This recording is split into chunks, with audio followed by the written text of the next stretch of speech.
서울에서 이제 집을 사기도 빌려 살기도 어려운 시장이 되고 있습니다.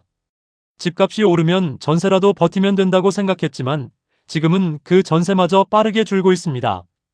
전세를 못 구한 세입자는 월세로 밀리고 월세 수요가 늘자 월세 가격도 오르고 있습니다. 여기에 매매 가격까지 다시 상승폭을 키우면서 무주택 실수요자의 선택지는 점점 좁아지고 있습니다. 한국부동산원이 발표한 5월 셋째 주 주간 아파트 가격 동향에 따르면 5월 18일 기준 서울 아파트 전세 가격은 전주보다 0.29% 상승했습니다. 이는 2015년 11월 이후 약 10년 6개월 만에 가장 높은 상승률입니다. 송파구가 0.51%로 가장 많이 올랐고 성동구 0.49%, 성북구 0.47%, 광진구와 도봉구가 각각 0.42% 상승했습니다. 중요한 것은 전세 상승이 강남권에만 머물지 않았다는 점입니다. 송파처럼 선호도가 높은 지역은 물론이고 성북, 도봉, 노원, 강북 등 서울 외곽 지역에서도 전세 가격 상승세가 뚜렷했습니다. 전세 수요가 핵심지에서 밀려나 외곽으로 이동하고 외곽에서도 다시 매물이 부족해지는 흐름입니다.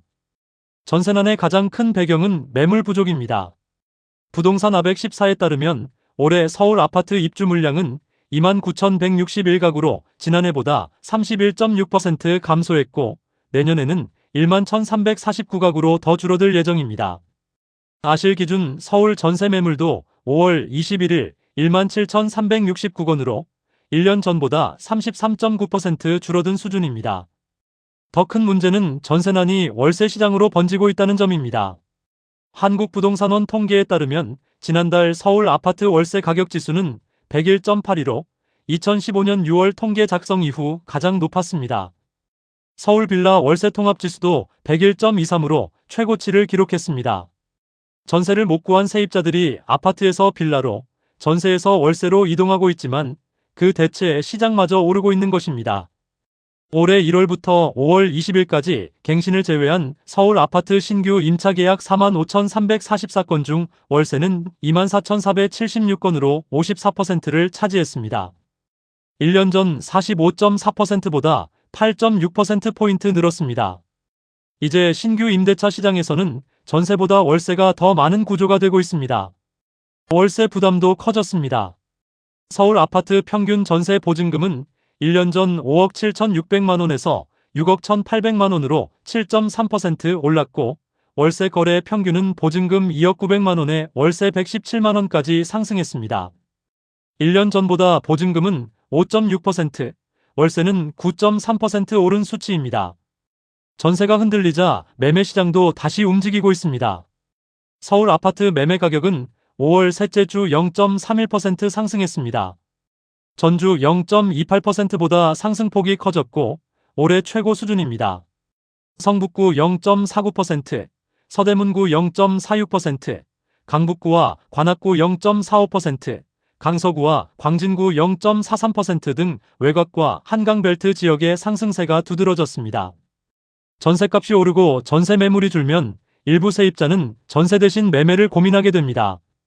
특히 서울 외곽이나 중저가 지역에서는 전세 보증금이 크게 오르면서 대출을 더 받아 집을 사려는 수요가 나타날 수 있습니다. 전세 불안이 매매 수요를 자극하는 구조입니다. 다만 시장 전체가 한 방향으로만 움직이는 것은 아닙니다. 일부 자료에서는 3월 서울 아파트 매매 실거래 가격이 전월 대비 0.28% 하락하며 7개월 만에 하락 전환한 것으로 나타났습니다. 강남권 고가 아파트는 양도세 중과 유예 종료를 앞두고 급매물이 나오며 조정을 받았습니다.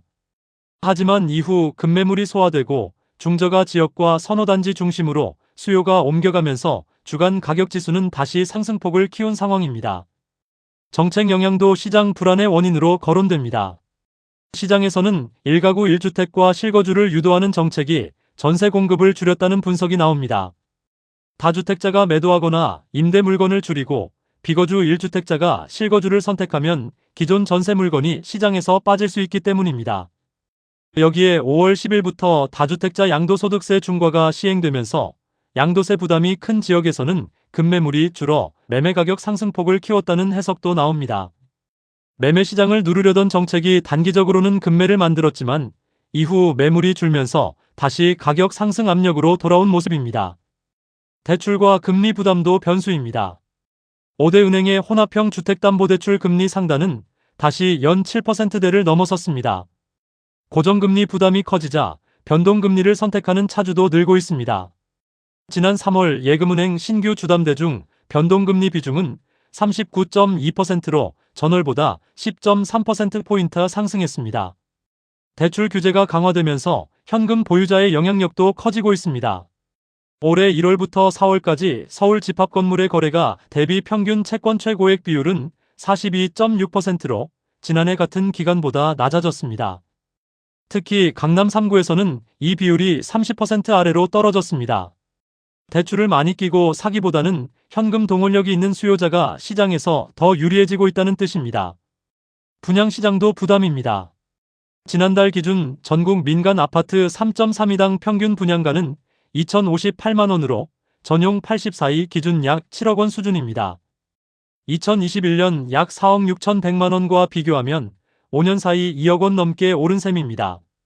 수도권 전용 84이 기준 분양가는 같은 기간 6억 5,900만원에서 11억 8,200만원으로 크게 뛰었습니다.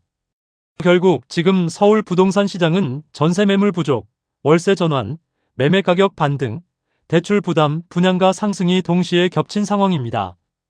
전세로 버티기도 어렵고 월세로 가기도 부담스럽고 매매로 갈아타기도 쉽지 않습니다. 오늘 시장의 핵심은 하나입니다.